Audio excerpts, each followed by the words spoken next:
Man, we are so pleased to have Matt Eric to come and join us again. We're going to pick up where we left off a few weeks ago. We covered it's all about peace, progress, and prosperity, and we definitely appreciate his insights into the history last time on the Silk Road, and this time we're going to delve deeper into the history of manifest destiny.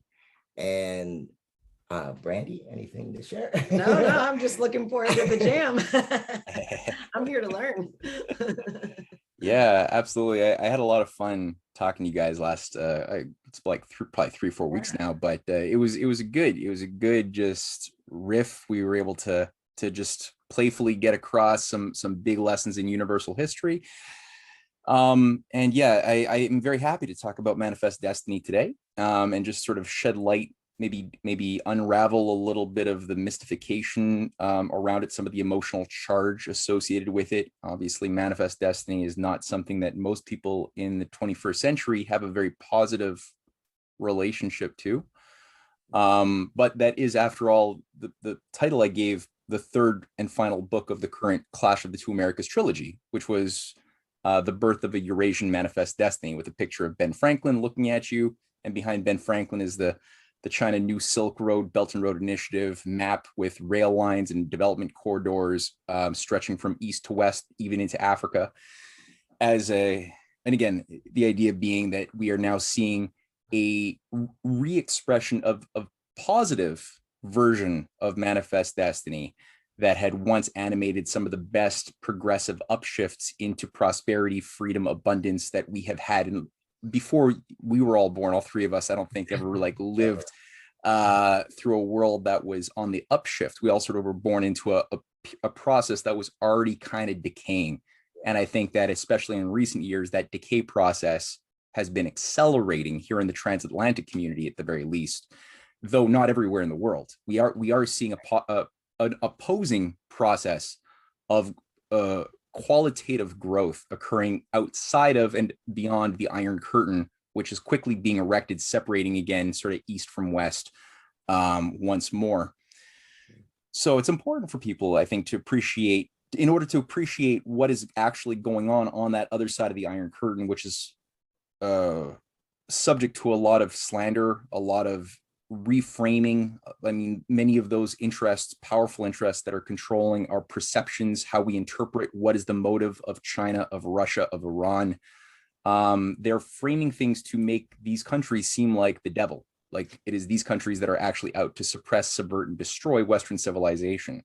I would actually maintain, and I think that the evidence holds to what all three of us have come to discover, is in fact that Western civilization has been subverted through our own folly and an evil agenda, which has taken control increasingly of our own societies here that once perhaps were champions or bastions of freedom. I think that America really was. I don't think it was a nation built upon hypocrisy, as many jaded anarchists, and post-structural modernists are being led to believe that America was actually never a good thing. It was always a nation built on slavery. You have things like the New York Times 1619 Project as one example of this poison that says, no, every single thing that seemed like it was being done for the good was really just being done to impose white, male-dominated master-slave structures of control onto all minority groups, Native, Black, women, everything. And that's all human society, especially American history, has ever been. I would say no. You do have that. You do have ugliness, and you do have rich white males doing bad things. That's true. Often using hypocrisy and virtuous words in order to sabotage the good and hurt people. That's true. But then to throw out the baby with the bathwater, paint all ideas that came out of George Washington and Alexander Hamilton and Ben Franklin and Dante Alighieri as being all equally bad because they were white, is a huge misstep and mistake, which has happened. I think it's gotten a little bit too popular. So the idea of manifest destiny, we're going to go through that. From its origins, I think it's tough to say its origins because the idea goes back into ancient civilization. So we're not going to do that. We're not going to look at its expression in the time of ancient Greece or Egypt. We will skip that for today. But we will look at it, I think, from the standpoint of, let's say, a good starting point for this exercise, because we talked about Charlemagne, the ecumenical alliance of the Jewish, Muslim, Christian, Confucian, Buddhist civilization. The awesomeness.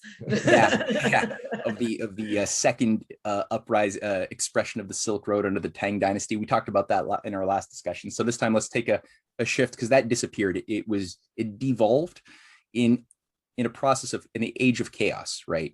That beautiful ecumenical alliance lasted probably no more than about 120 years in a strong way, and afterwards it disassembled itself under imperial manipulation, divide to conquer wars, getting small people with small ideas and small identities to make stupid decisions about the future that sabotage themselves and their children and grandchildren, like launching the Crusades, which involved the Crusaders, these mercenaries, taking over the trade routes that had been pioneered by the Radhanite traders on the Silk Road. It was the Silk Road corridors that were taken control of, that became the lines for the first and second Crusades, that basically started creating a bloodbath of where allies used to exist between Christians and Muslims.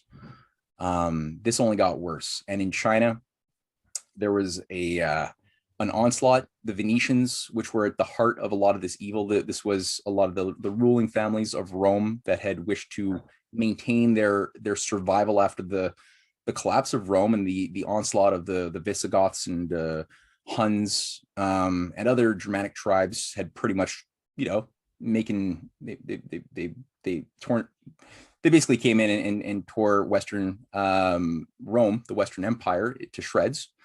A lot of the ruling families, they preserved their wealth, their lives, and they migrated to a new, more strategic center of command called Venice.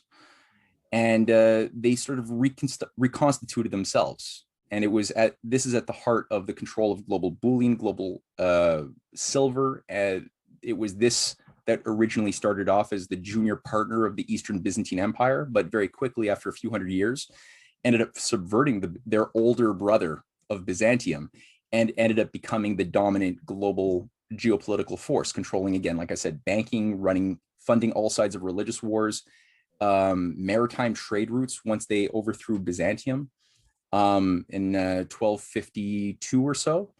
Byzantium.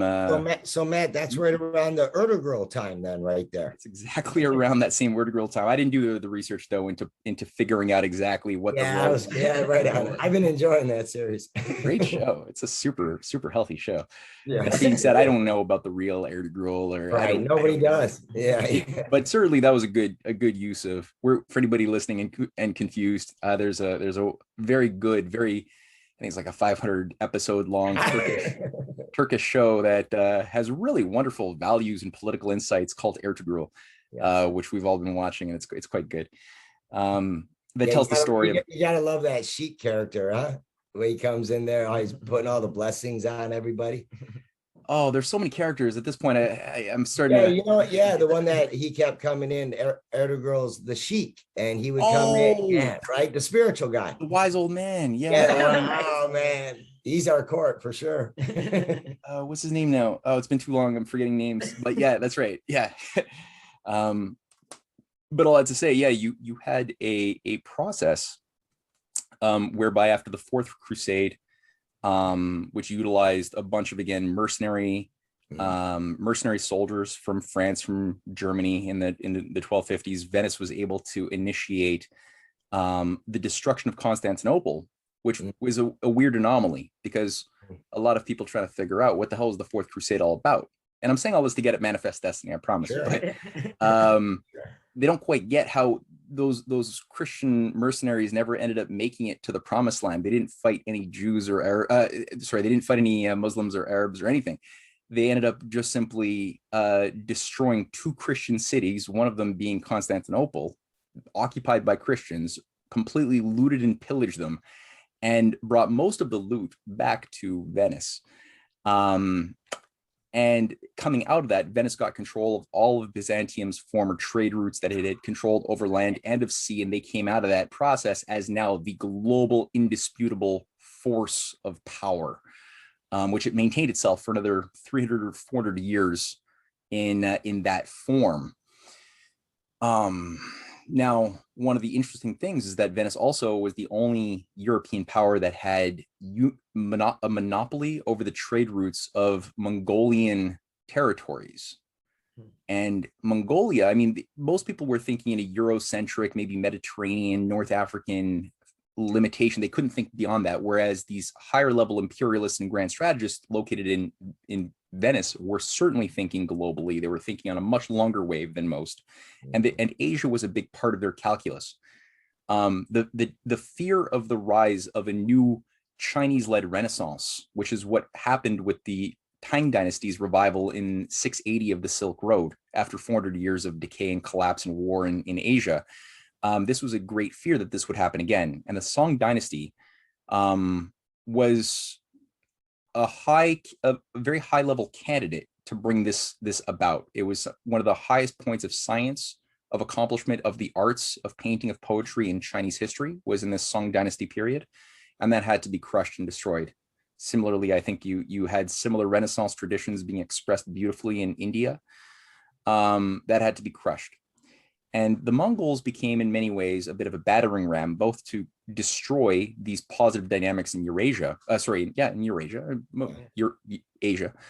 Again, with the Venetians providing a lot of the intel, they had the most refined, sophisticated intelligence network, because when you control all of the shipping lanes of all of the courts, you also control all of the mail, right? You can then oversee and have a good mapping of what everybody is thinking. They've got a high integrated network of ambassadors and spies embedded in all of the different courts from Kievan Rus all the way down into Africa and Turkey, and everybody in Europe has these Venetian ambassadors and their spies and on the payroll embedded within the courts, right? So they have a good mapping and a good technique of psychological profiling, both the group dynamics of courts as well as individual power players. Where are the weaknesses? And they were able to then utilize this knowledge in order to induce potential allies to fight each other. This is what Shakespeare is showcasing in his Othello, for example, with the character of Iago, who's a Venetian-based character who is utilizing this Venetian technique. And Shakespeare is making this very accessible, both for the elites of England who need to understand this, which is why Shakespeare is primarily doing this, because they're being played. Keep in mind what's going on in Shakespeare's England is there's a Venetian parasitical takeover. 1601, 1602. This is King James, who's a Rosicrucian mystic freak into the occult, who's being advised by a variety of Venetian ambassadors and Venetian spies. And there's a fight in Shakespeare's England to keep this parasite from taking over the British host. Britain was not a fully fledged empire at that time. It still had people around Shakespeare wanted to preserve, and Christopher Marlowe, who might have been the same person, wanted to preserve the better humanistic Augustinian traditions, the Platonic Augustinian traditions of people like Erasmus, Thomas More, and utilize their idea of having a civilizational building system with colonies in the Americas, which is what Jamestown was all about as the first British colony. So you see, I'm getting at the manifest destiny right now. They wanted to have that as the foundation of a new type of civilization that could take the best of the human experience, but far enough removed from the rot and corruption of the old oligarchical families of Europe that had just embedded their poison so deeply that it was difficult to get the space you needed to have the type of patient process of spiritual, psychological, physical growth that would be required for a new type of a natural law to express itself with a mature human being that could arise, finally actualizing as much of their potential as possible, which again requires that those people not be starving, not be at war with each other, have access to knowledge, literacy, have access to the best learning available to civilization. You have to have these things in order for the individuals in your society, especially those who are not born into rich families, but everybody, discover the higher joys and pleasures beyond the flesh, because we're all going to find pleasure out of fleshly sensations and food and sex and other things. But to discover the pleasures of the mind that is not a guarantee that we all have access to. So to give people enough of those experiences to love wisdom as a joy, again, requires a sort of climate, a protective climate, where you can give people that space. So the Americans, the newly discovered American colonies, which unfortunately were being subverted quite a bit by some of the worst elements of the Spanish and Portuguese, but especially the Spanish Empire. There were good elements too. Don't get me wrong. They weren't all, again, it's this, like I said at the beginning, like this oversimplification thing. Like we're often told, oh, every white European male is all just destruction and destructive and hypocritical liars. And the same thing is applied to the Spanish colonialists too. And it's like, no, they're good colonialists, good Spanish representatives, and bad ones, rapist mercenaries and pizarros, and then good people who actually cared about all human beings being made and created equal in the eyes of God and made in the image of the creators of creative forces. There was both. There was a fight. So anyway, what you had was an effort to do that. The Venetians, like I said, to jump back in time, I'm going to jump a little bit, but it'll be organized. It won't be chaotic, I promise. So to go back to what we were saying, so Venice had control. They used their Mongol hordes, I think largely in exchange for British intelligence. Because how did these unsophisticated, uncultured Mongolian warriors develop such an aptitude for taking the most sophisticated courts and of Europe and Africa and everywhere they touched? They were able to be very successful and effective in destroying India and China as well. And so I think this couldn't have been done had it not been for Venetian assistance on a variety of levels, primarily intelligence, also undoubtedly banking and monetary elements too. So, and probably a lot of sabotage from within the courts of Europe. I'm pretty sure that probably played a role as well. So anyway, China was largely sabotaged. The danger of the new Silk Road kind of at a certain point was able to blossom a little bit in 1420 when you had Admiral Zheng He, right, conduct his famous exploratory civilizational voyages from China all the way to Africa.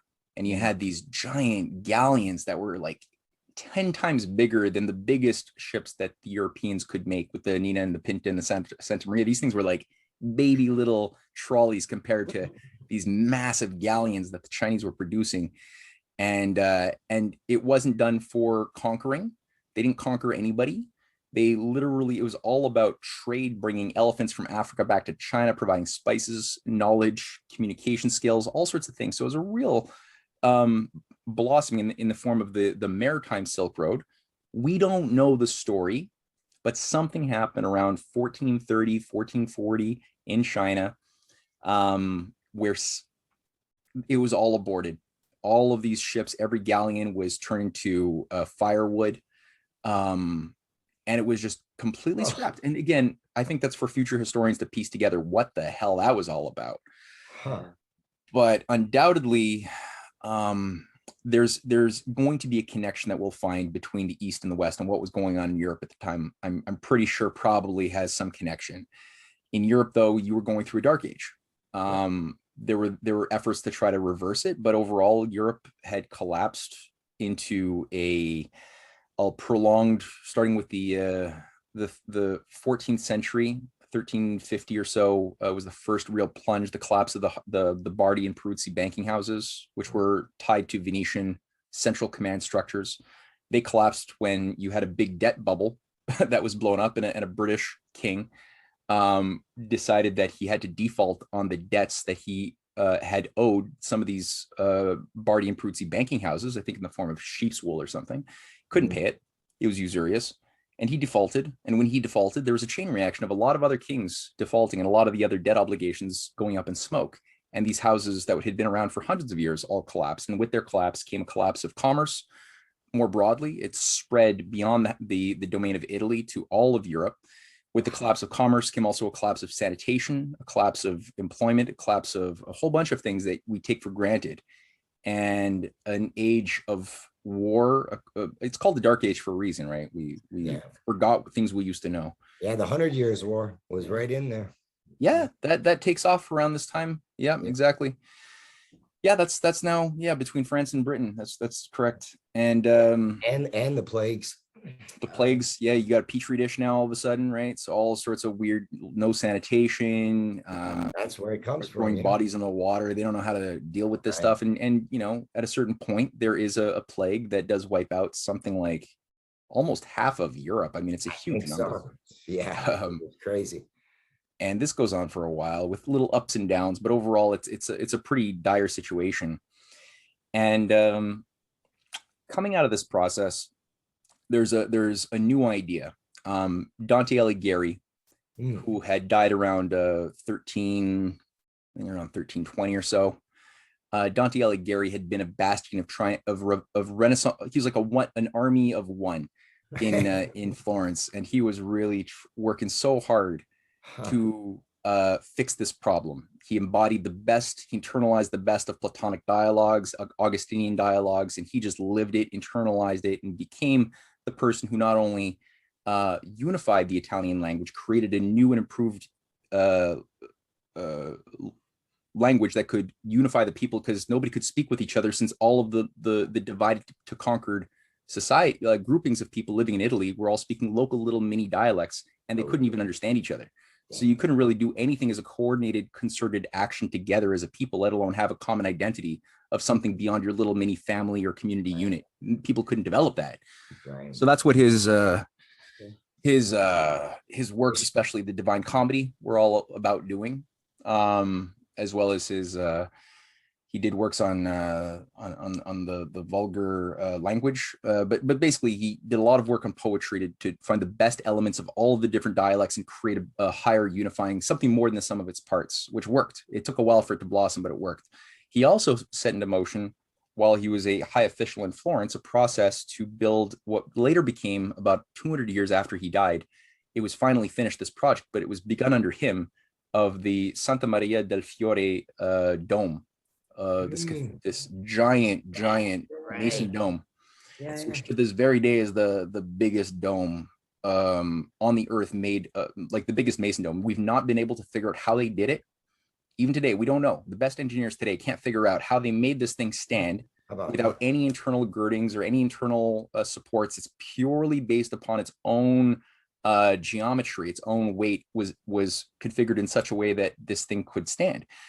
And part of the reason why Dante put this challenge into motion was to give people sort of like it's like an Apollo space program, pyramid, multi-generational mission, right? You got to give people a mission to organize the best of their talents, to go outside of their limitations, to discover things that they don't know, because there was no solution to doing this. It wasn't just half an orb. That wasn't going to work. It had to be something else. So, and it also had to be tied to beauty. So a whole city of Florence was built around the dome. It was all reorganized with a certain common aesthetic of proportion, of harmony, and everything else, right? So science, music, architecture, beauty, the golden section, all of these things, as well as astronomy. There's an astronomical component to the Santa Maria del Fiore that was finalized finally by Brunelleschi many years later, that involves a certain hole at the top of the dome that allows you to measure eclipses and other things. It's a fun configuration. Anyway, actually, I've been to that dome, but I've learned more from you than from actually being there. No, I learned my most girlfriends, and it was beautiful, and I was like, wow. Now I'm like, oh man, I wish I paid more attention.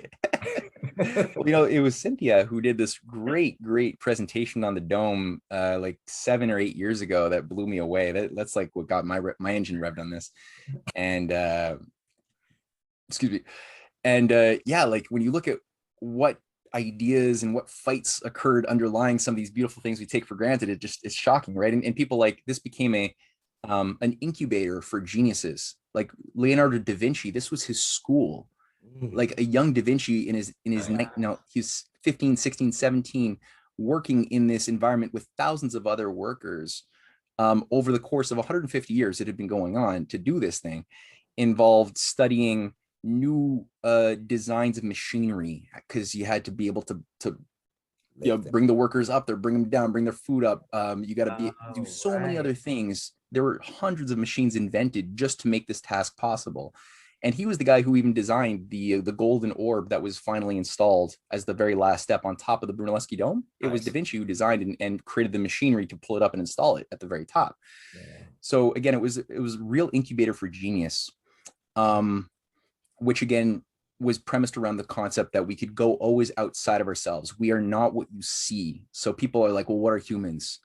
Are they these dumb, ignorant, useless eaters? Just like, because if you just use your eyes and you just talk to dumb people, and unfortunately we've been very dumbed down, so we encounter far too many dumb people in our society who are far less than what they could be, you can easily get very depressed. You'd be like, and maybe even very misanthropic, like, human beings. Right. There really are too many of us. Right. That's an easy conclusion to make.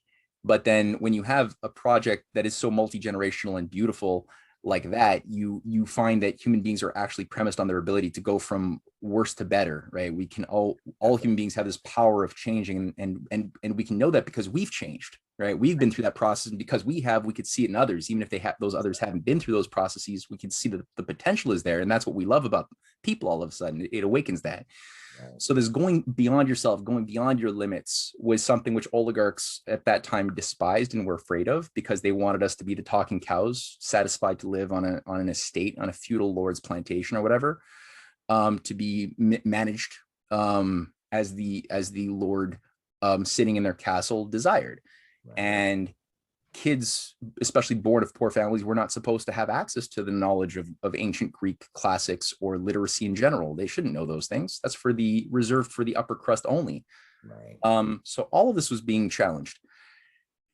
And so with that came an idea also of natural law, that if human beings actually have this self-perfectibility embedded within our soul, then we know by living proof that we're made thus in the image of a creator. It's not just a philosophical theory. It's like, oh, look at that. Look what we're doing. These beautiful, this beautiful artwork, look at these beautiful discoveries that, children who weren't born of rich families are discovering as they grow up, so that became a living scientific proof of our having been made in God's image, and thus also capable and mandated to participate in God's creation.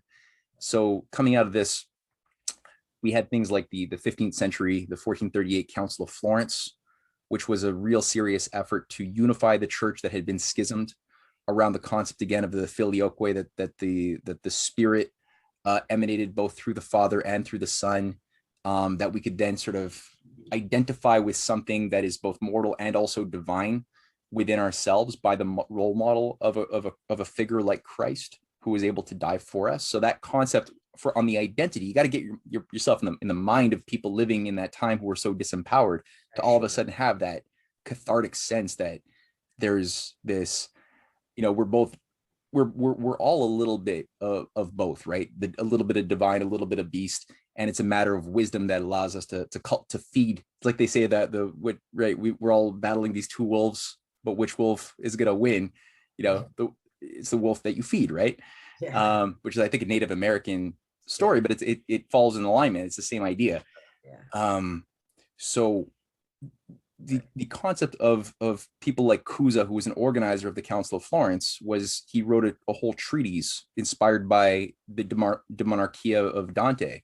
And Cusa's treatise was called the Concordancia Catholica, the Universal Church, and in it he lays out the terms of self-government, that all people are created equal, regardless if you're king or you're peasant. You're made equal in the eyes of God, and thus the mandate of law is premised around the will of the governed, the consent of the governed, that infuses the authority into law, and that kings are thus within that formula simply servants, instruments of a loving God's grace, and not themselves a power unto themselves.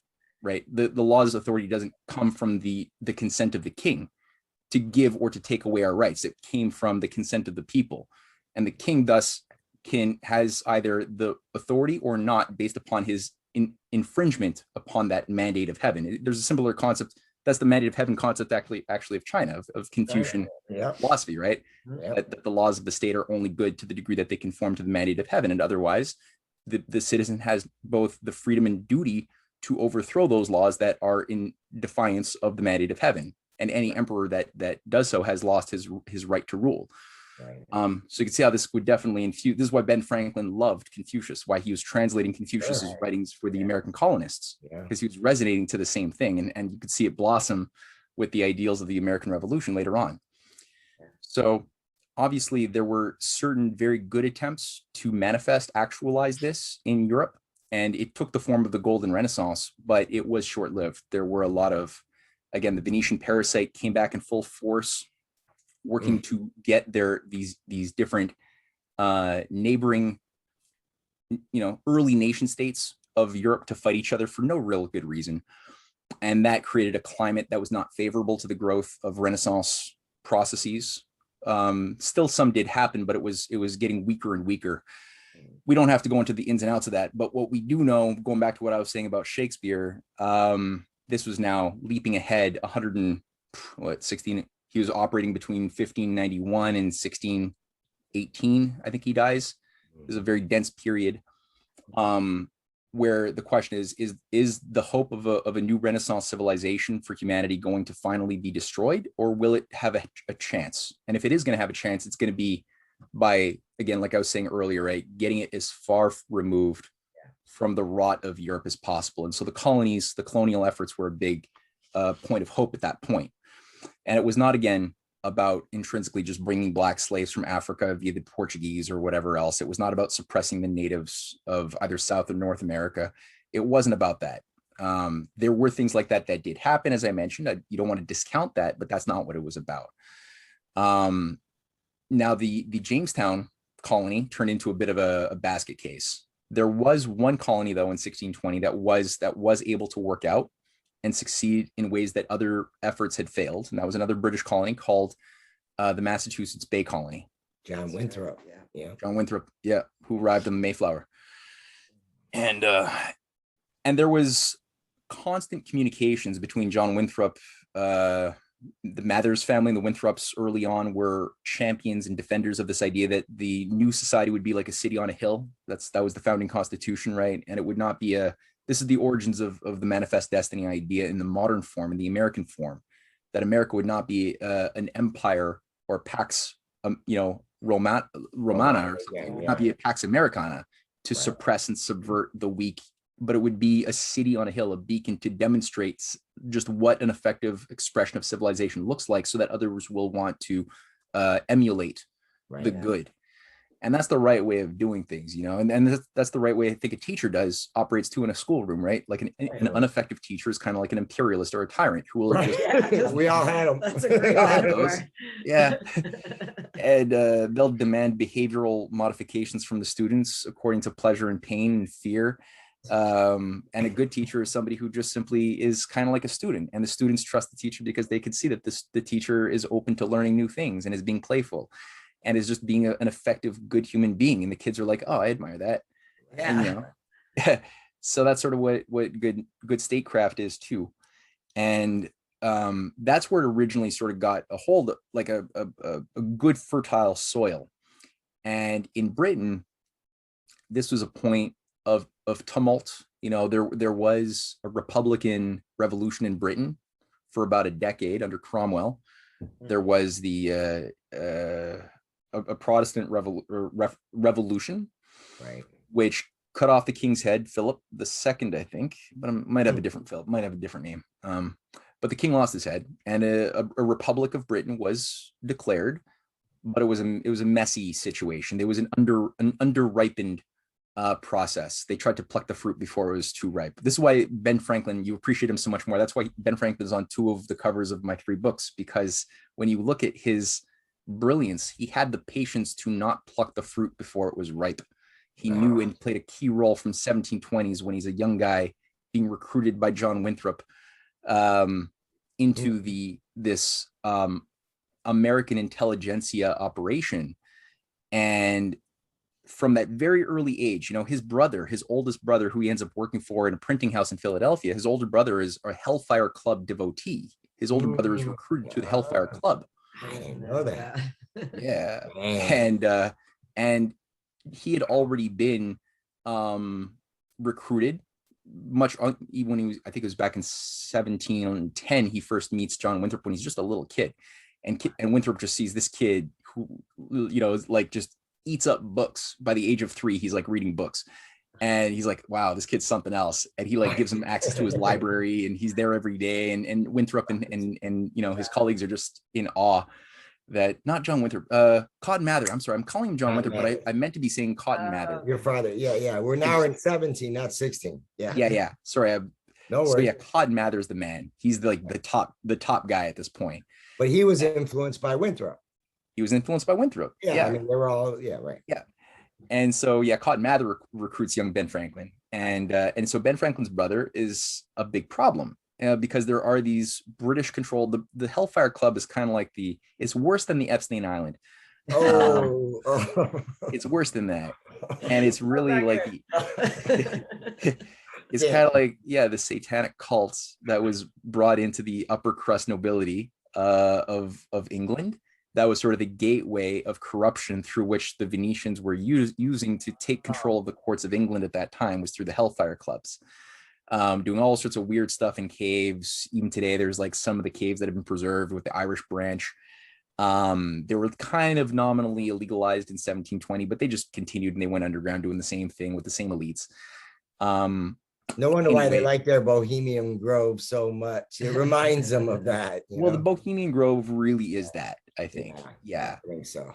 And so they had franchises branching off into the Americas.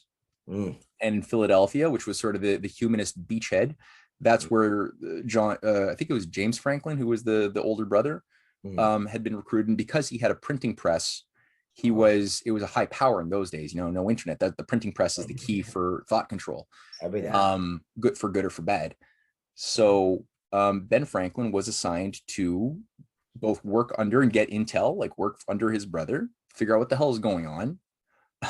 He was always abused, and he talks about it in his autobiography. He never says, see, that's the thing about Ben Franklin. He's so careful. He never says openly what he thinks. He's the master of realpolitik. He knows how the world works. And he's brought into essentially counterintelligence. And early on, I think it's 1724, he is deployed to conduct counterintelligence in Britain, directly in the Hellfire Club. And he alludes to this in his autobiography. He indirectly talks about his experience in Britain, how he met with Sir Mandeville, Bernard Mandeville, and he really wanted to meet Sir Isaac Newton, but Isaac Newton wasn't making himself available. But he was like spending a couple of years hobnobbing with some of the most high-level, nasty bastards you could imagine. There's a book that really inspired me and helped me make sense of How the Nation Was Won, you said, right? That's the book. Yeah. Who's the author of that book? I never caught the author of that. Graham Lowry. Let me just Graham Lowry. Okay, fair enough. Yeah. I even got 2 copies of this thing. It's so good. You mentioned it. How the Nation Was Won. Yeah. America's Untold Story from 1630 to 1754. Okay. And Graham Lowry, unfortunately, passed away before he could finish volume 2. So that's up to future historians to finish volume 2. But it really pieces this whole story together masterfully. Yeah. So Ben Franklin, just to get across, like what's the difference between the British failed Republican Revolution in 1640 versus the successful or more successful American attempt in 1776, is that Ben Franklin had the insight to create cultural institutions that would upshift the overall psycho-spiritual level of the citizens of the Americas who were not capable of self-government in the 1720s or 1730s. It's not like he didn't want them to be free, but the culture didn't allow for the type of development that you would require for people to know why they should die for the cause of freedom. That type of identity is not easy to come by. So to do that requires, people who are humble, yet who are smart. And those two things together usually collapse. They usually cancel each other out. So to do that well, usually when you get smart, you get arrogant, right? You lose your humility. When you're dumb, you're more humble, but you're dumb, so you're useless. So the question is, how do you make both blossom so you're wise as a serpent and soft as a dove, as the old saying goes from the Bible. You got to get people in a state of wonder. And so in Ben Franklin's juntas, which he sets up as sort of like, he's like, we got to create cadres and cadres that could teach cadres, right? People who are both learners and teachers at the same time. He would founded this thing with a committee of correspondences all over the different colonies and different people who would then organize around problems, scientific problems. Why does one big one was like, why does a flame always move in the form of a cone, right? What's your theory?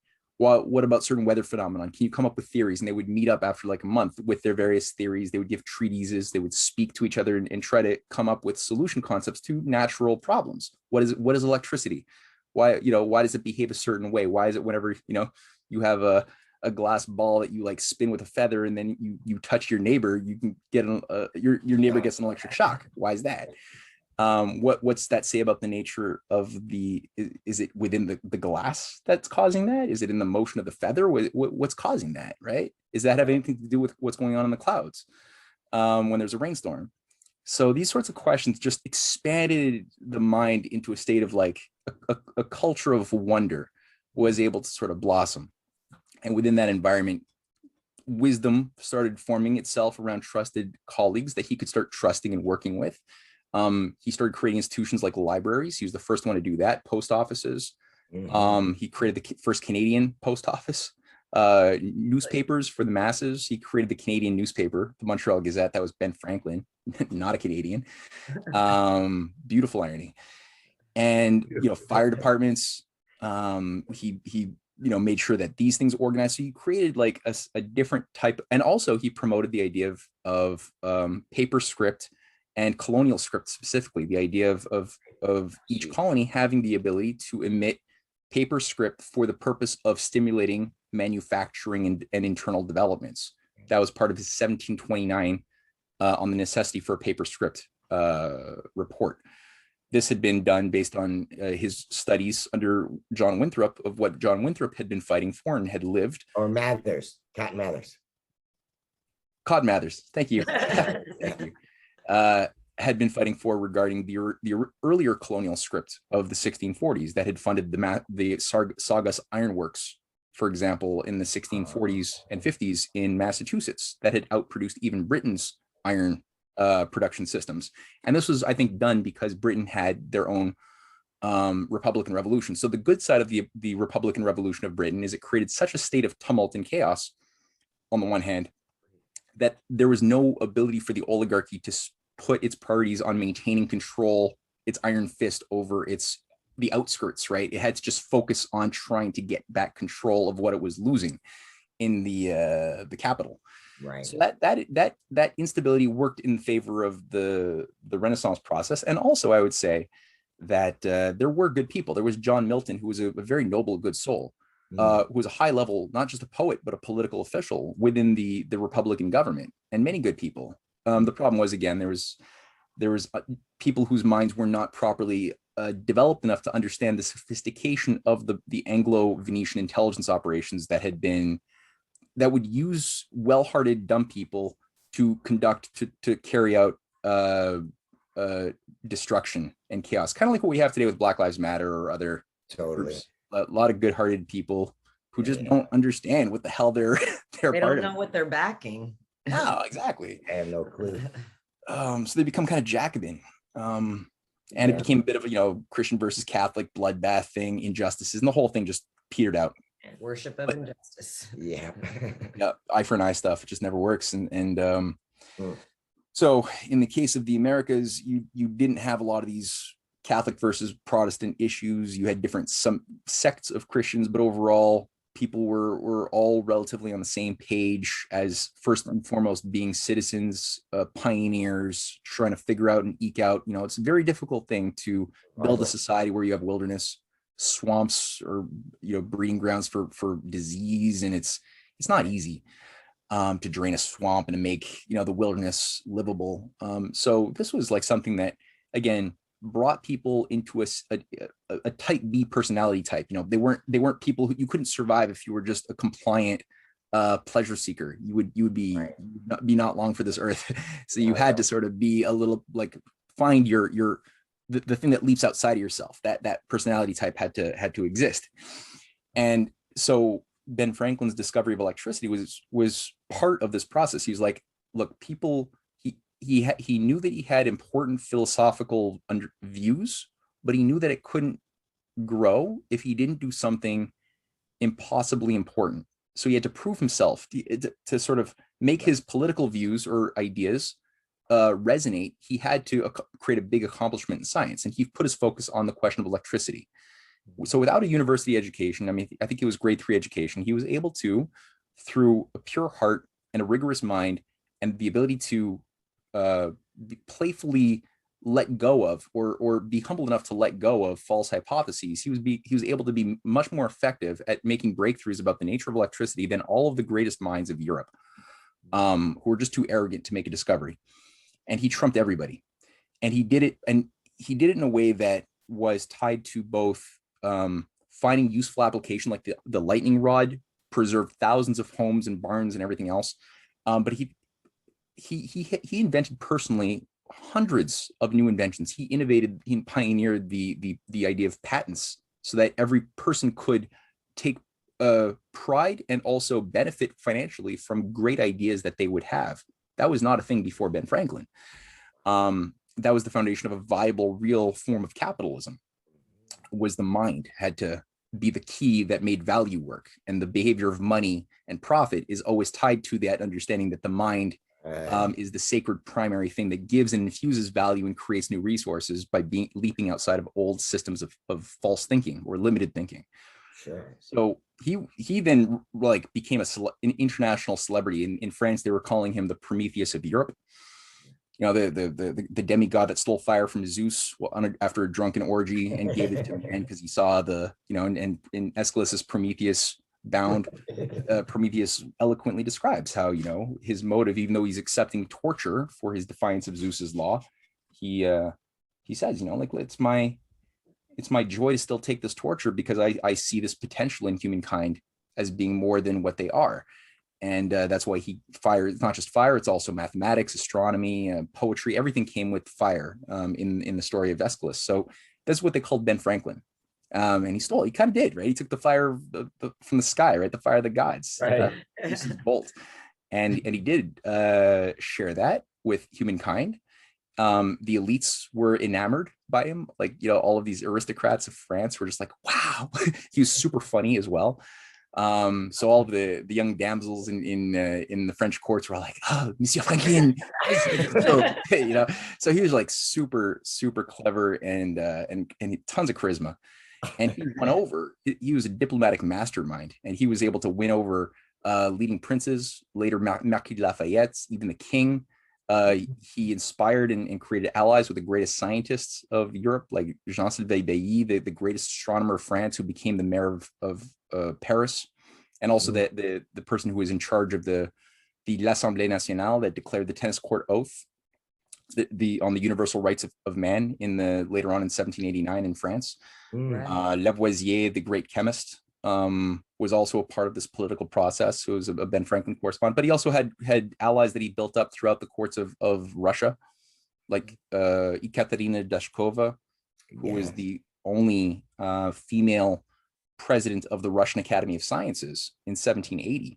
She was a close ally of Catherine the Great, and she became the first member of Ben Franklin's Philosophical Society while he was an ambassador in France. That's fascinating. Yeah, and he in turn became the first American who was inducted into the Russian Academy of Sciences. That's right. And so, he was able to organize the League of Armed Neutrality led by Russia during the American Revolution. Yeah. He organized the Moroccan through the French ambassadors in Morocco. He was able to organize Ambassador Sidi Mohammed to provide protection to the American fleets throughout the American Revolution, 6 years long, right? Against other Barbary pirates who are usually under the payroll and direction of the Anglo-Venetian intelligence. he had the French as well doing diplomatic maneuvers in India with the Mysore's. It was Admiral Suffren who was in charge of French diplomatic relations on the ground in the southern India Mysore region, where he worked closely with Hyder Ali, the Indian revolutionary, and his son Tipu Sultan. And together, Tipu Sultan and Hyder Ali, his father, waged war for years throughout the 1780s, 90s against the British, and wrote letters to the Continental Congress saying, your war is our war. We're together in creating a new civilization for humanity. And this is a Muslim leader, right? Telling the Christian early founding fathers, we're one, and doing so absorbed 20% of the British naval fleets that were supposed to all go towards suppressing the American Revolution. They couldn't now do that. They had to be redirected to India, where they got their asses kicked for a long time. You know, so that's another wonderful irony, rich irony. Unreal. Yeah, super nice. And you know, yet also amazing Irish generals who all devoted, because they had their own Republican Revolution attempt in the 1680s in Ireland, which was suppressed violently by the British. But the Republican culture, the best cultural dynamics were preserved in Ireland, which is why the British despise the Irish so much and have treated the Irish so badly, is because they're trying to crush this defiant quality. Yeah, that goes back, I think, to like St. Patrick in the Book of Kells period, you know. And so Ben Franklin had a lot to work with internationally, and the idea was that after it would be a success in the Americas, it would replicate itself first in France, and then you had networks in Spain ready to go. You had networks in Prussia ready to go, in Poland ready to go, in Ireland, obviously, that did go. I mean, some of them did try. In 1798, you had the Irish Revolution, which was suppressed and put down because the French failed. If the French had succeeded, it would have immediately gone off in Poland with French support that was needed, with Marquis Lafayette as president. You can only imagine, right?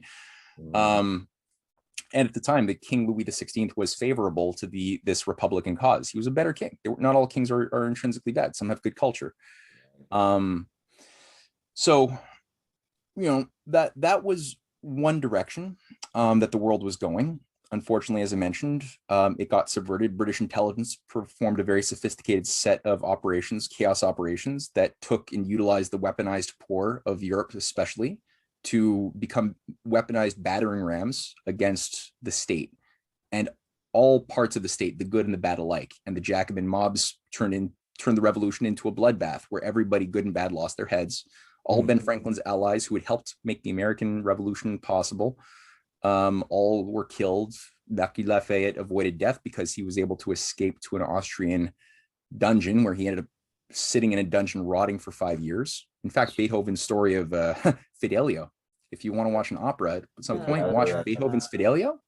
That's actually based upon an homage to Marquis Lafayette and his wife, who actually did go and live with him in the dungeon, and worked on a strategy to break him out.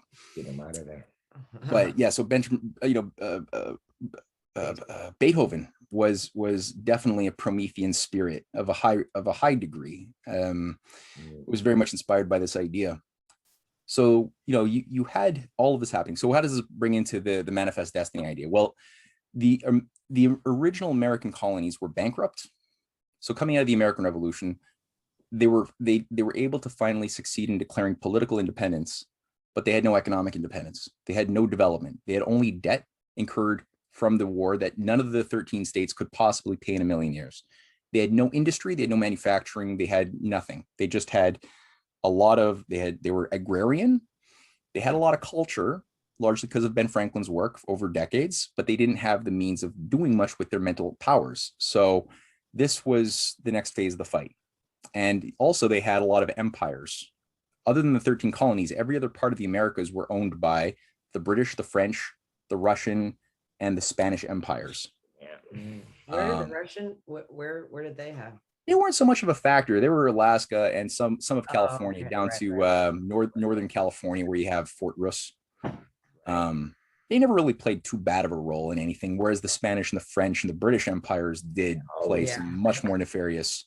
They're much more good at being bad, and the British were the best at being bad. But part of it too involved, Jesuitical operations as well. The Jesuits had taken firm control of the French colonies by this point, and had innovated new techniques of creating synthetic cults, like pseudo-Christian cults that had synthesized elements of the native traditions and gods with pseudo-Christian stories, passing off to Jesuit controllers as if they were like these demigods, giving divine commandments to the different natives, Mohawks, and others, who would then worship these angels / Jesuits, and would then be used by them to carry out various attacks and atrocities against the white colonialists. Now, the white colonialists were in turn carrying out atrocities at various times against the natives. So you had this like revengist type of policy of like an eye for an eye, and nobody properly identified, or some did, but not enough to do anything about it, the role of these Jesuitical controllers. And I won't say all Jesuits were a part of this, but the way the Jesuit system works is it's like a hierarchy of secret degrees of initiation, and the ones who are higher up understand the art of synthetic cult creation. So you had that. And Matt, is it correct to say too that the Venetians had their tentacles into all those countries then, into obviously the British, into Britain, into France, into Spain, Portugal? I mean, I imagine they would have their spies and their tentacles all into those countries. Yeah, to some degree. They did, and I think that the transplantation of the parasite that had moved from its home base of operations from Venice into England and also Amsterdam, was really consolidated by 1694-95 when the Bank of England was set up after the Glorious Revolution, which installed a Dutch king, William of Orange, who didn't even speak English, into the British throne.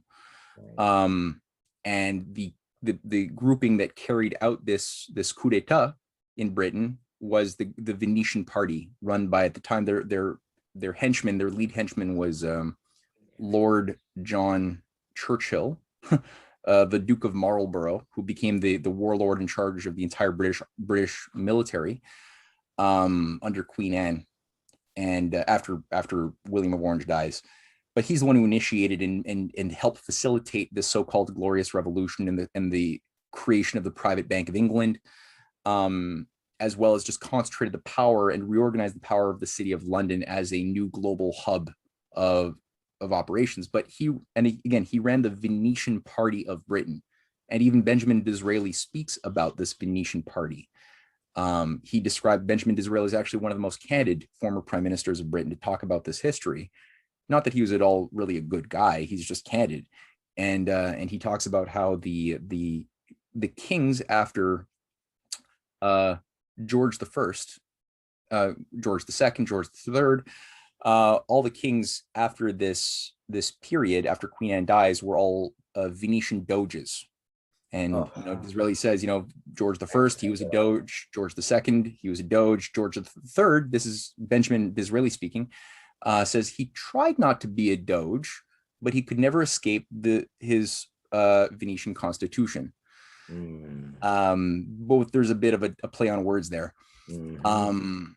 And George the Third was a very sympathetic king. Like, the more I look into George the Third, the Mad King, the more I kind of, my heart goes out to him. He was a creature born into a system that, he wanted to believe in the good.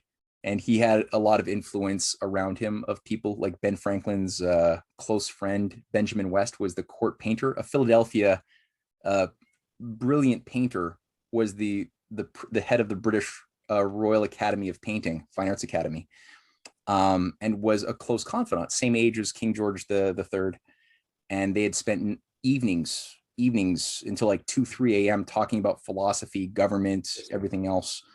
And his Ben Franklin was the godfather to his son, and Ben Franklin is the one who sponsored a big chunk of his career and got him to Britain in the first place in 1768.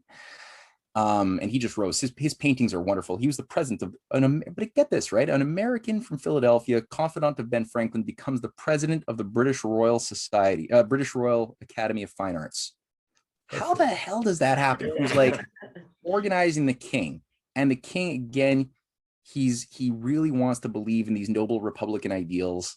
Right. And it drives him, I think, nuts that he's got to like operate as within this world of satanic evil while at the same time loving the good that is possible. And again, it drives him over the edge. So again, he tried not to be a doge, but again, couldn't, like Disraeli says, break from his Venetian constitution. But the Venetians are everywhere, and there's evidence that things I don't fully understand. I kind of get it indirectly. Like there was the creation of the Jesuit order in 1540 by Ignatius Loyola, a Spanish mercenary.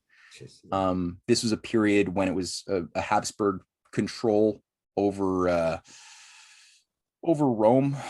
The Habsburgs had been sort of used, and a lot of these oligarchical families, you got to keep in mind, they're all inbred, and even though different families operate different empires, and these empires seem to often come into conflict, from the top, there's sort of an agreement amongst thieves to sort of manage the chaos together. So there's an apparent conflict, which is not really a conflict. They're all working ultimately on the same kind of global dominant formula.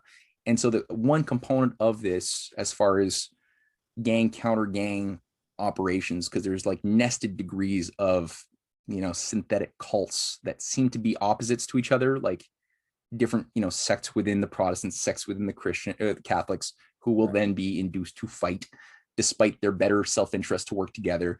And then you'll have like, counter gang operations like the Jesuits set up when the Catholics are feeling very vulnerable. You'll have this thing set up as like a secret military of the papacy, partially to defend the papacy, but also partially to keep control of the papacy, to keep it in line. Right. And they've got a very innovative technique of chameleon-like masquerading. They're able to just take the garb of anything and anyone that's part of their mandate to permeate and gain control and subvert operations from within, or targets from within.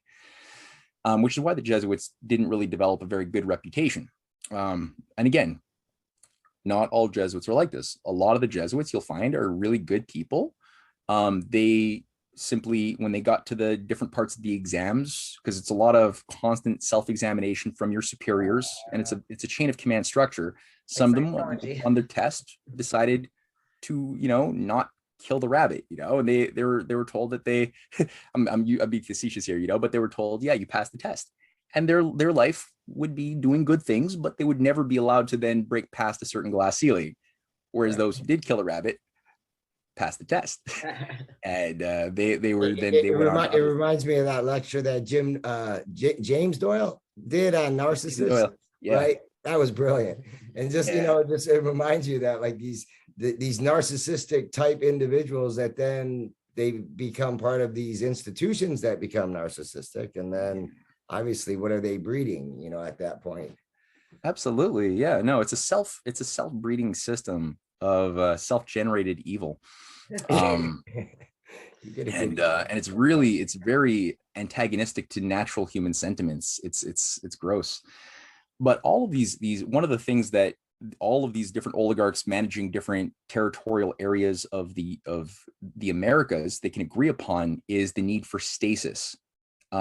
The only type of change which is permissible is war. So you can have quantitative change of place based on like one group overtaking another group by war, whether fighting for whatever diminishing, like limited resource you can imagine, but in terms of growth of quality of people, that's not permitted.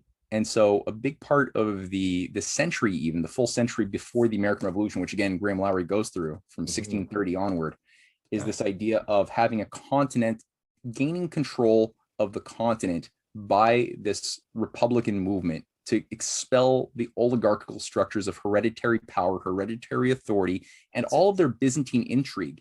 That has to be uprooted from the Garden of the Americas so that a new type of system could thrive, premised on the John Winthrop idea, right? And what's contained in the Declaration of Independence and the Constitution. These are good principles, even if they're not followed the point is, that's not to say that the principles in the Constitution and the Declaration are bad. It's just that they're not being followed, right? And people often they get confused over that. So that the idea was, okay, how do we get rid of that? And that involved over getting across the I mean, the 13 colonies are you got the Alleghenies, and you got a big mountain range, and you got a very difficult terrain to get across. And the fight was always, how do we do that? Early on, they had a plan to expand, to push the British back, and the British, what they did in 1774 was they created something called the Quebec Act, which on the one hand both bribed the Quebecois to keep them out of the American Revolution, because there was a big danger of the Quebecois, the French Canadians, joining the 13 colonies together as the 14th colony. That would have changed things a lot. But they bribed them to keep them in control of the crown, and they did so partially by giving them all an expanded territory all the way down to the Ohio River. So Quebec grew from being a tiny little region above the colonies all the way down to wrapping around like a belt, an iron belt, to the Ohio River, to keep them from having any ability to penetrate beyond their certain allotted 13 colony region. Sounds like NATO. Exactly. That's hilarious. That's hilarious. I'm sorry. That's how my mind works like that all the time when I'm listening to you guys. Yeah, no, that's exactly what it is. And that's history, right? Like when you're looking at history properly, you're like, okay, that's how I'm going to understand what's going on here, my world here. And yeah, totally. So the flanking operation of the American Revolution, they called, like, the reason why Ben Franklin and George Washington chose to call it the Continental Congress wasn't because it was the Congress of the 13 colonies. They had an idea of the continent, right? The Continental Army. It was the Continent Army. It wasn't the 13 colony army. And a big chunk of that was, okay, how do we have that economic independence? So how do we've talked about colonial script. We've talked about the idea of having national currency emitted by and for the people for the purpose of developing internal improvements, manufacturing, because if you can get manufacturing, you can start getting economic independence, not just political independence, because you really need to have the ability to have the means and not just the ends. The ends are political independence, maybe in the emancipation and freedom of the people, but the means to carry that out is economic. Definitely. So they go together hand in hand. Definitely. And like I said, the colonies after 1783, the Peace of Paris, the colonies are bankrupt. They have no manufacturing, they have nothing. So Ben Franklin with his prodigies, people like Alexander Hamilton is a key figure, who's the first US Treasury Secretary. He plays a big role in all three of my books. He is somebody who innovates the solution finally that helped the US miraculously through its first tenuous 10 years of existence, where it almost was destroyed easily several times over economically and reabsorbed back into the British Empire. And he did that by unifying, by basically creating a federal debt where formerly you just had 13 separate state debts that were unpayable under a national bank. Yes, the bank was, you had private investors who could invest in shares within the bank within certain ratios. Of course, the government was still a primary investor in the bank. The bank was tied to the mandate of the Constitution. And people say, oh yeah, he's a Rothschild stooge because he allowed private investors, and some of those investors were European banks. And some of them might have been Rothschild. I don't even know. I've never seen evidence that there was. I've seen people make the claim, but I've never seen that evidence. Point is, one of the key factors of that is, yes, you could be an investor, but you were not allowed to be a director, and you couldn't determine direction. Only American citizens were allowed to be directors or determine the direction of the bank, like what would be the behavior of the money that you would then circulate. Another component of what made this work is that once that debt was federalized, all of a sudden, it was turned into a new form of capitalization within the bank that was then tied to the emission of loans for farmers, for entrepreneurs, but also for the development of roads, of internal improvements, of big canals, like the Erie Canal later on was built under this type of project, this type of financing operation. It gave the ability for the nation for the first time to collect duties on imports, which it didn't have previously. There was no ability to enforce duties. You could say it in the previous, under the Articles of Confederation that happened before the U.S. Constitution was created, or the Constitutional Convention, which was again largely a Ben Franklin, Alexander Hamilton baby, who drove that thing. But under the Articles of Confederation, there was no way to either collect taxes or import duties on foreign goods coming in. Couldn't do that. So how is the US going to get the money to both maintain its own existence, its own base? It had no standing army. That was Alexander Hamilton who created the first American standing army, which you need as a defensive measure if you're going to have a world of antagonistic empires. He gave the nation the ability, the solution to collect and broader duties, but also then have free trade amongst the states, because before the Constitution, there was no free trade enjoyed amongst each of the individual states. They were fighting for their own survival against each other. It was a nation divided amongst itself on more ways than one. He was also... Hey, Matt, in terms of the debt after the war, where, like, who was that? If there were 13 states all in debt, who were they in debt to? Like, just people that were lending money to help them with the revolution? Like, where was that mostly that concentrated at? Mostly that. A lot of European banks, French banks, pretty much a whole bunch of European banks, some American banks were lending to the government. Keep in mind, a lot of the American bankers, some were genuine patriots, other ones were British stay behind traitors. Some of them to escape to Canada and set up British Canada. Other ones stayed behind acting American and actually just waiting to subvert it from within. A lot of these people centered around the figure of Aaron Burr, the vice president at a certain point, the wannabe president of America, who was Hamilton's, arch nemesis. Hamilton even fought valiantly to get Jefferson, his so-called enemy, elected president instead of Burr, which happened by like a 1 vote margin. It was, or 1% margin. It was crazy close. And it was done because Hamilton recognized that though he disagreed with Jefferson, he knew that Jefferson was not a traitor. He didn't like the fact that Jefferson was way too on board with the British imperial philosophy of, Adam Smith and John Locke and slavery. Jefferson didn't even free his slaves, even in his will. Like, at least Washington treated his slaves really well. And when he died, in his will, he said, you're all going to go free. Whereas Jefferson didn't even have the dignity with his, he had one of the biggest slave estates of all of the Americas in Virginia. And he didn't even have the dignity to say in his will, my slaves, some of them, at least one of them who I'm having children with, are going to be allowed to go free. He didn't even say that. So he was a bit of a compromised character, but despite that, he wasn't a traitor. Whereas Burr absolutely was on the payroll of British intel. And there are letters to that effect, even from the ambassador, Anthony Merry, writing letters to British Foreign Office, saying, Aaron Burr has just given us his full cooperation to be our agent. And this was discovered many years after Burr dies, unfortunately, these letters in archive. It would have been nice had they have been known while Burr was in trial, because, after Burr kills Hamilton, Burr has already set up the Bank of Manhattan in 1799. People say it was Hamilton. No, it was Aaron Burr. This is the basis of Wall Street. This is a British fifth column operation, which has been there for the past 250 years. Now, after killing Hamilton, using guns that had formerly been used to kill Hamilton's son at the very same spot in 1802, in the same spot in New Jersey, where one of Aaron Burr's stooges kills Alexander Hamilton's 19-year-old son in a duel. The same guns on the same location in New Jersey are selected by Hamilton and Burr to carry out this duel. You're going to tell me that was just a coincidence? People are like, just don't worry about it. It was a coincidence. I don't know the full story, but Burr's machinery and Byzantine networks of saboteurs running psyops, undoubtedly he killed Hamilton's son. And Hamilton lost his wits, his cool at that point, and agreed to the stupid duel. That ended up getting him killed. Burr has already attempted, by the time that he kills Hamilton, he had already attempted twice to break up the Union in a northern confederacy that would be free states that would join British operations of Canada, of Halifax, Montreal. They would become a new pro-British confederation, abolishing the Declaration and Constitution under Burr's control. That was the plan in 1800 if he were to become president.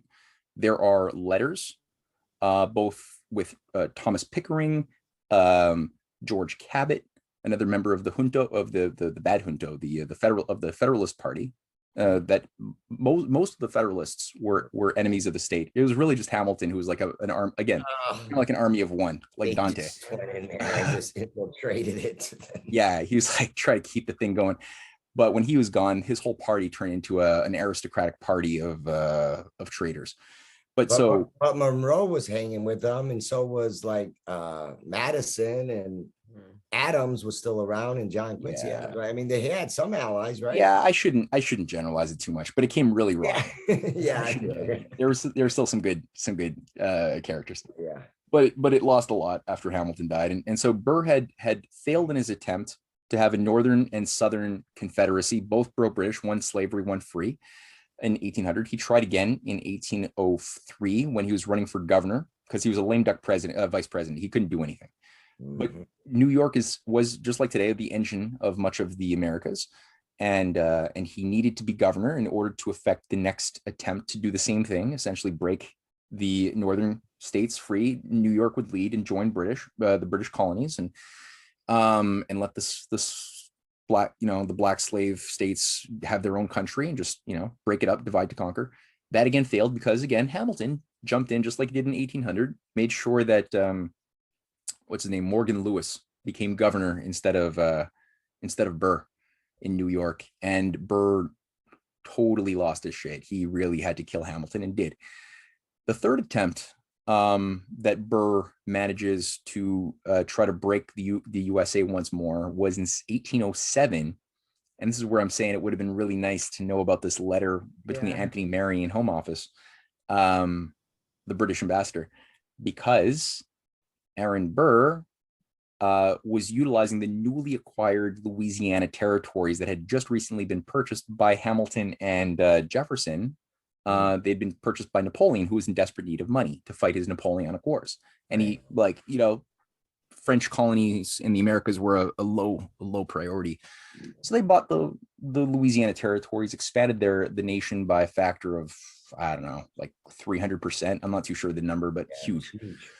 And much of it was made free. So there were certain ordinances passed that would guarantee that those states that would be carved out of those territories would, for the most part, be free. But the big fight for the next 60 years was what would be the character as America would grow from 13 to today it's 50. But as it would grow through these, it would acquire and create new states along the way. Would those states be free states, or would they be slave states? And that was a big shaper of the ensuing 1810s, 1820s, 1830s, 40s, 50s, 60s. Now Burr tried using these Louisiana territories, a third and last attempt at that period, which involved getting Jefferson to appoint as governor one of Burr's stooges, Colonel Wilkinson, as governor of the territories. Wilkinson was always a operative, an agent, and there's been books written about Wilkinson's allegiance to the Spanish Empire as a spy against the American Revolution and onward. Again, this was only found out, unfortunately, a little bit later. Part of the design of this conspiracy involved using American mercenaries acquired by Burr, funded by the British, along with British soldiers, to both then take control of the Louisiana territories as well as New Orleans, declare war and take control of all Spanish possessions, and then overthrow Washington, Jefferson, depose him, and install Burr as the leader, and then declare the South free and have a new type of state that now involves the Western territories as well. Unfortunately, there was somebody within that conspiracy, kind of like a Smedley Butler type. That's who I was just thinking about. Yep. Sounds like Butler. Yeah, we had a Butler back then too, and he was a senator, probably a military guy as well, who blew the whistle, and he called out this conspiracy to Congress, brought Burr and many other plotters to court. There was actual court hearings, testimonials that are still transcribed. People can read on the records of people who were part of it, who pointed out what this plan was. There were already 40 boats provided by Britain. 75 mercenaries were caught, provided by Britain. They were caught. And the headquarters of this operation is Virginia, and it was an estate owned by none other than Andrew Jackson. Oh no. Andrew Jackson's home base. That was his headquarters. I kid you not, you can't make this stuff up. This is the thing, and so there wasn't, unfortunately, sufficient evidence. Like, this Anthony Mary letter would have been, again, so good that wasn't known, and there was only testimonies against Burr at the time, and not insufficient evidence to properly find him guilty on charges, and so he was acquitted. There's probably some bribes, other things I don't know about. He was acquitted, but the public sentiment, the people were not as dumb as they are today, and the people had such an aggressive negative. They hated Burr. This is a very well-known case in 1807 America, and his life became very quickly unlivable. And within a few weeks, he got a loan from John Jacob Astor. Forget the sum, but a big loan to get on I don't know if it was a ship or whatever, but he basically escaped to Canada. Right. Where how he got financed. I know he left, but I didn't understand how. Yeah, it was through a loan that supplied his several months journeying, right, to get to Canada, where then his nephew-in-law happened to be George Cabot, who at that time was the Governor General of Canada, the British controller of Canada. That was his nephew-in-law. So George Cabot then gives him letters of introduction to British Home Office, people like Lord Castlereagh, Jeremy Bentham, the head of British intelligence, who was a complete pedophile, a rampant opium-addicted, orgy-loving freak who chose to have his head severed upon his death and embalmed, placed underneath a stuffed version of his body, which was on public display, I think, until like 1980 or something, so people could actually see his rotting head under his body, embalmed. It was nasty character, right? But he lived with Bentham in his manor for 5 years. That's where Burr had lived between 1807 and 1812. He lived in Bentham's house, describing this process to a relative, I don't know, I think it was his daughter, as the best time of his life. And from certain scraps of his diary entries that have survived, we know that this time was filled again with opium, heavy uses of opium, and orgies. A lot of prostitutes. He describes Ben for the war. Yeah, sex, drugs, and no rock and roll. These guys. A lot of things were rolling around there. It was, it was bad. So anyway, so then is Burr involved in the War of 1812 in terms of him coming back? I mean, the timing seems suspicious. He comes back 3 weeks before the war started. He's deployed back with a new strategy, right? And he's been meeting with the highest level British grand strategists like Lord Castlereagh and many others the whole time. Yeah. So the fact that I agree with you. I think that it's too much of a coincidence that the War of 1812 is launched right after he returns. That work I just didn't do. I don't know if the smoking gun evidence has been destroyed or not of some of those letters that we really want to know. But undoubtedly, probably.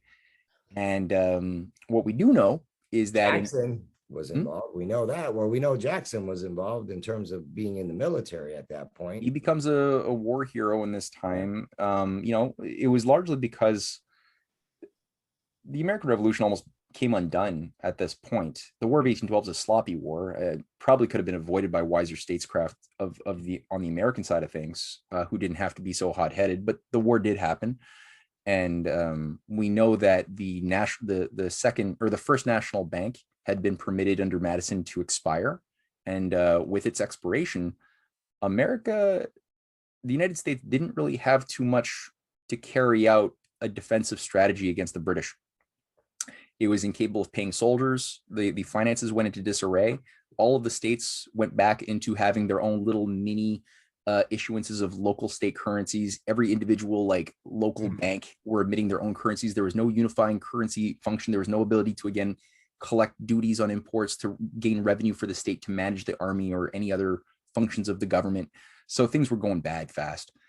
And I think that luckily Madison had the wits to realize his bloody error by thinking, because he believed a lot of the propaganda of the time that had painted That's what I Hamilton's was National wondering. Bank as a Rothschild, evil, aristocratic bank for the rich. And it was that propaganda that was rampant that it induced a slightly less wise Madison to say, okay, we're going to get rid of it. See, I always wondered about that. How the hell that Yeah, happened? he's not a bad guy. He didn't know. He should have known, but he didn't know. And he luckily learned from his mistake. And he and Jefferson both worked to revive that bank. I think it was in 1815 or something. Yeah, 16, yeah. Yeah. And with that came a huge tool to again unify the nation's currencies, give and it was very important to have credit. Like the idea of credit was trust. Trust involves, like you need to have competence and stability and a climate where investors could have faith that they weren't going to just pour their money into fire. And if Right. your nation is a basket case, it's like this is the reason why China is had so much trepidation to invest in Iraq or Syria. It's not like they don't want to build infrastructure in Iraq or Syria. It's that Iraq and Syria are on fire, and it's not a possible climate. It hasn't been for large scale investments into infrastructure, the sort of which that China certainly does want to build with the Belt and Road Initiative and other things going through that region. Same thing for Africa. That's why these regions are constantly being lit on fire by arsonists who want to have regime change operations to keep them from having a climate favorable to real economic growth. So that was the sort of thing that had to happen, and the National Bank permitted that, especially under Nicholas Biddle, who was a close associate of Hamilton, a great patriot who's often very, very much maligned as being, again, a Rothschild stooge. The irony is that the actual Rothschild stooges are the ones who killed Hamilton, set up the Bank of Manhattan, worked with Jeremy Bentham, and then killed Hamilton's Second National Bank in 1836 under Jackson. And what we do know is that in 1815, the earliest recorded letter of anybody talking about Jackson becoming president is from Aaron Burr, who is now reconstituting his machine that he had formerly neglected. And now his machine is being brought back into play. And he writes a letter to, I think, his nephew, saying that we have to make Andrew Jackson the president. Since he's attained a certain hero status, we can now use him for that end.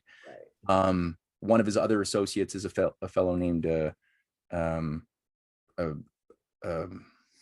forget it. I forgot his name all of a sudden. It'll come to me later. So this now goes into play, and the Whigs who are the Hamiltonians who have been working to revive protectionism, revive national banking. People like Henry Clay is a key figure who coins the term American system of political economy in opposition to the British free trade school that had you worship money. He is very clear in his speeches and writings that are available of what this American system thing is, it's a qualitatively different way of thinking. They become now the leaders.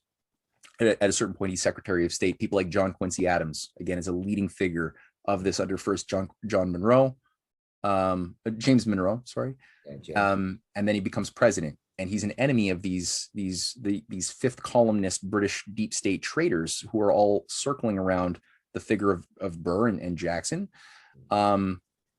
And under Quincy Adams, you have not only a foreign policy premised around a community of sovereign nation states internationally. That was John Quincy Adams' international strategy.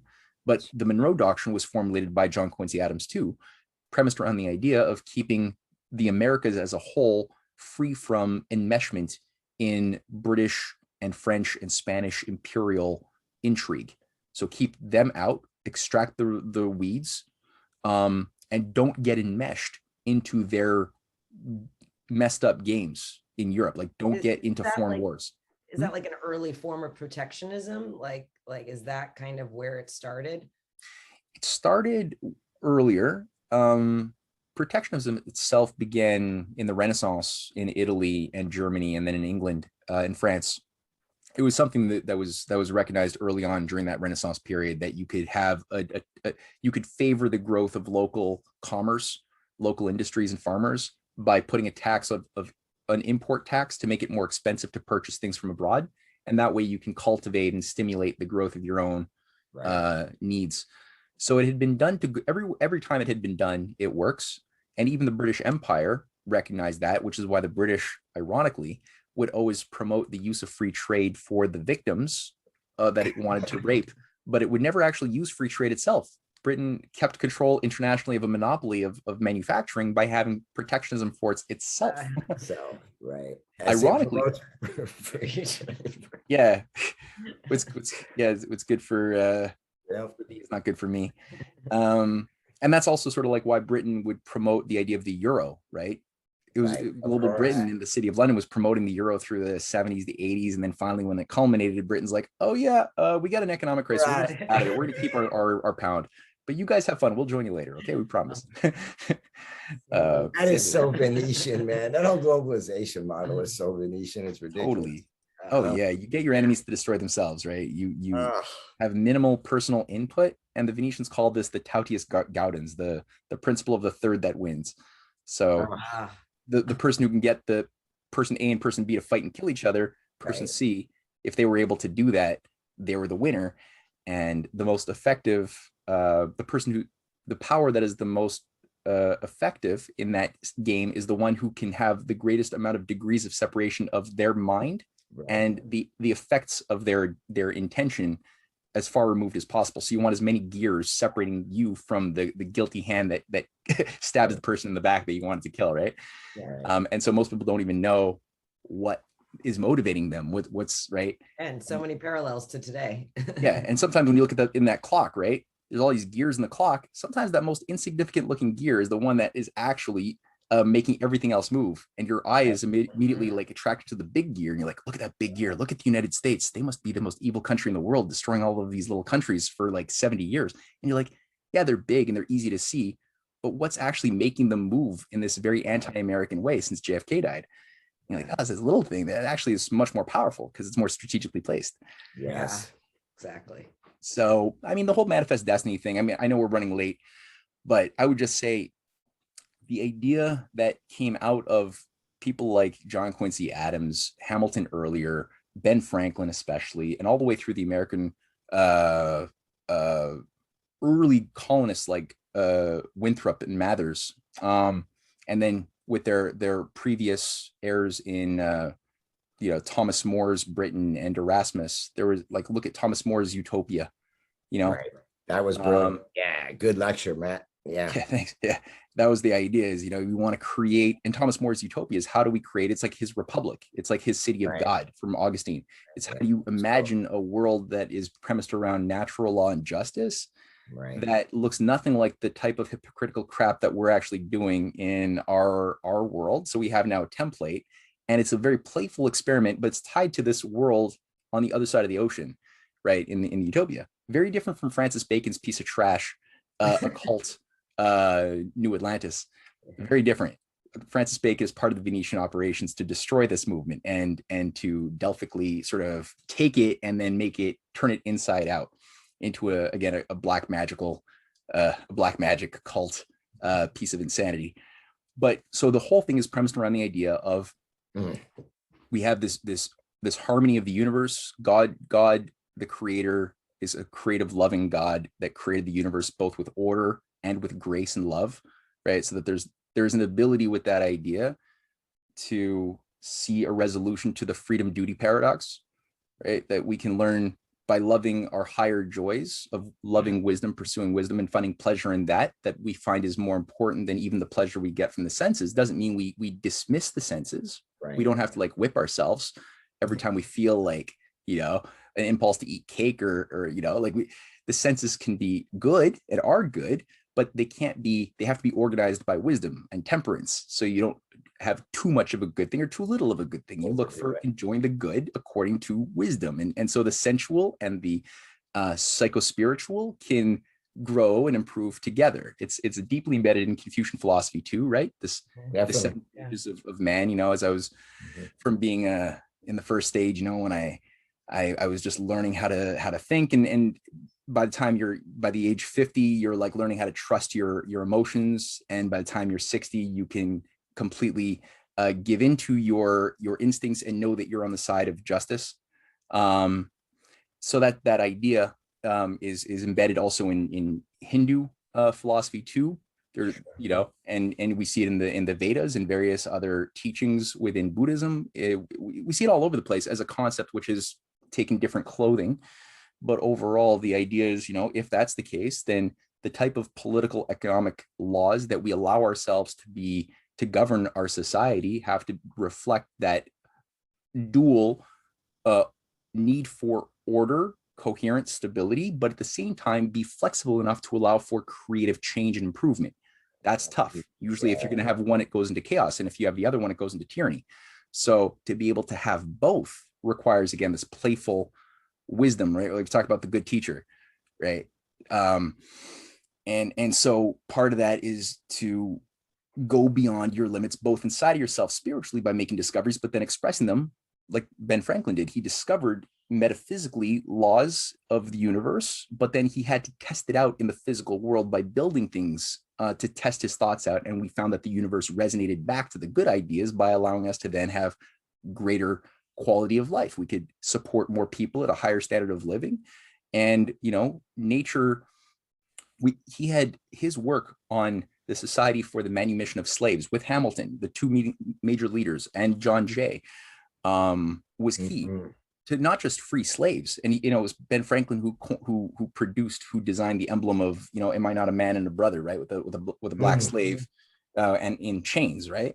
And that was a powerful, very popular thing that Ben Franklin promoted as part of the manumission of slave society. But it was also premised around the idea that everybody has access and the divine right to learn the best of science and the best of all of what civilization has to offer, while at the same time keeping and cherishing your different culture that you're a part of. Which is why when you look at how people like again Hamilton and Ben Franklin and so many of their allies, how were they teaching the Cherokee regarding the schooling system? It was based upon cherishing the native traditions and mythologies of the different tribes of the United States, of the Cherokee especially, while at the same time giving them access to tools and modern farming techniques, knowing that the technique is not something that's going to crush your cultural beauty. You know, you can have both work together, and through that discover what makes us all human first, made in the image of God first, and then you know, Cherokee second, black, white, whatever, like, but that becomes then man, woman, whatever. These are all beautiful things we cherish, but what unites us is this common universal quality that we have first and foremost in our identity. And so I think all of these things today are very confused. People think, oh, it's one or the other. You know, if you're universal, you have to be a tyrant. Oh, if you're free, then you have to just look at what differentiates you physically. It's like, no, you can have both. And I think when you look at what China is doing in terms of how just ignore the slander for a bit, like the Council on Foreign Relations slander about what they tell you China is doing about the Belt and Road Initiative.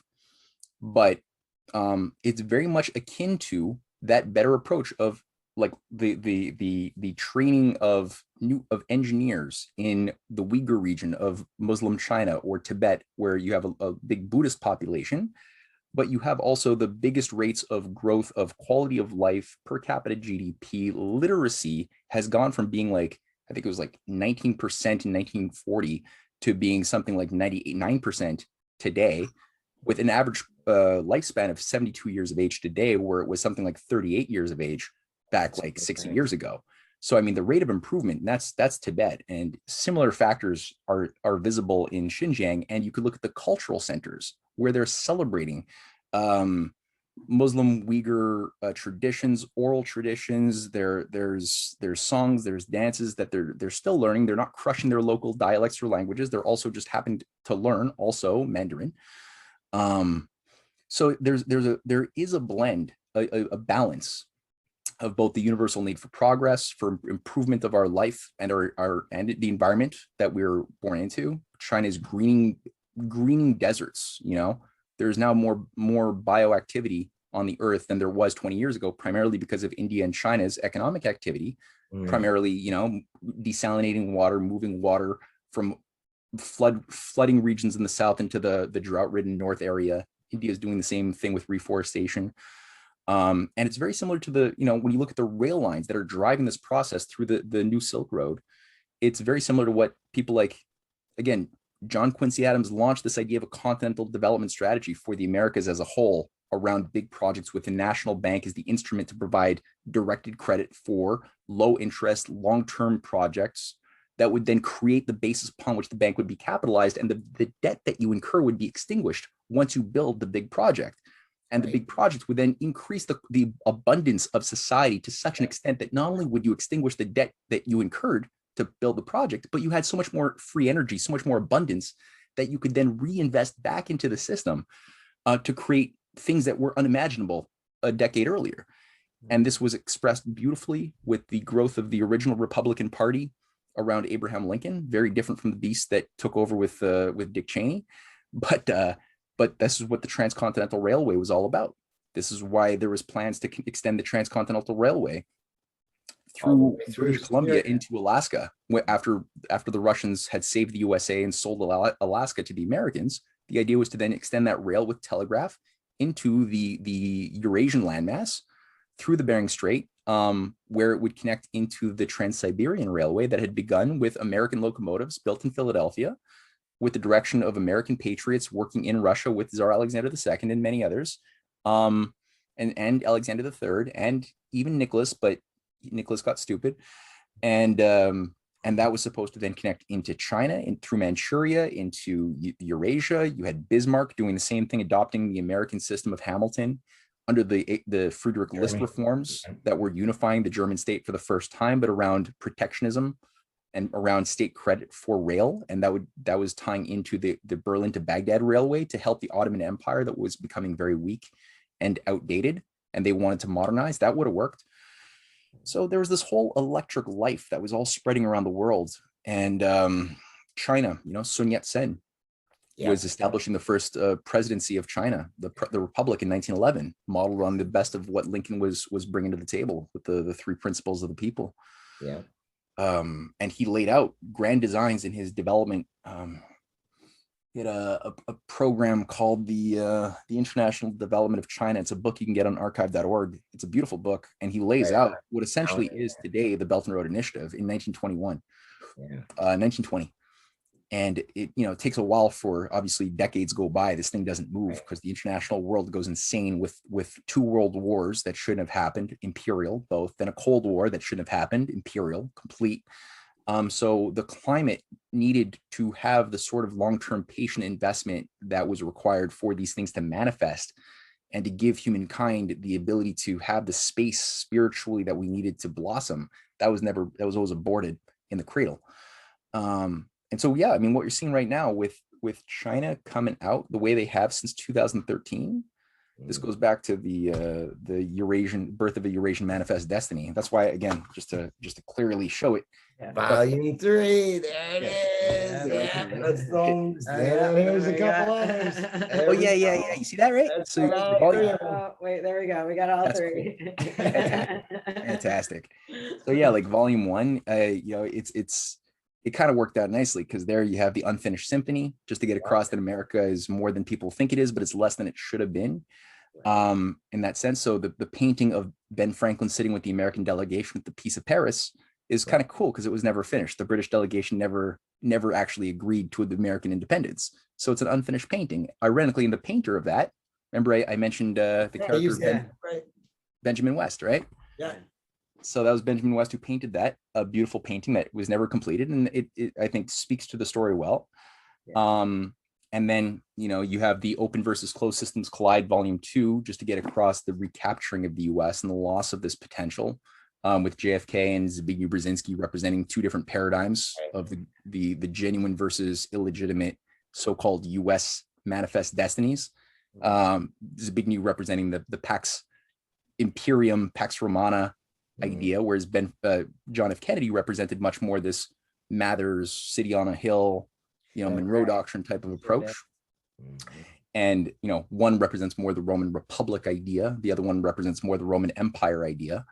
Rome didn't have to become an empire. It didn't have, could have saved its soul and probably not collapsed had it retained listened to Cicero and not allowed Cicero to go the way that Socrates or Christ did. That was brutal. So you get these That's two. such a tough story. Oh. Yeah, terrible. Yeah.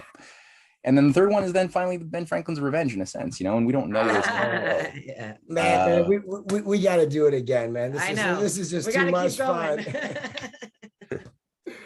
You let us know. We'll stay in touch with you. We know how. Anytime. You guys want to just get it, man. Shit, I'm down. Anytime. We want to let you get some sleep, man. I We know know. you're It's pushing like that midnight hour back there or past it by now. No, we hit the 2-hour mark. This is perfect. This is what I was going for. Nice. Worked out to the T. And I like your t-shirt you got on. I see that. Yeah. Right. Manifest Essence. Essence. It's my favorite shirt. Yeah, definitely give our love to Cynthia. Yeah, please and do. tell her to keep on doing her awesome research and writing those essays, man. They are. Whenever you guys want to have an interview, let's get her let her on know, too. and I'm sure she'll be more than happy to join you and talk about some of her research lately. Has just been extraordinarily. It's been brilliant. I've been reading we read all your guys' stuff. We love it. That's cool, guys. Well, yeah, you want to ideally have like a little. My friend Jerry was saying, yeah, that this research is amazing, but you want to have a little cat on your lap or something to hold because it's kind of scary. I don't know about all that, but hey, he can have his cat if he needs. It's true. All right, guys. It's terrifying and awesome. Hey, brother, you have a good weekend back there, and we'll be in touch. All right, drive safe today, and I'll catch you guys later. Bye. Okay. You're well. God bless. Bye. Yeah, God bless. Bye.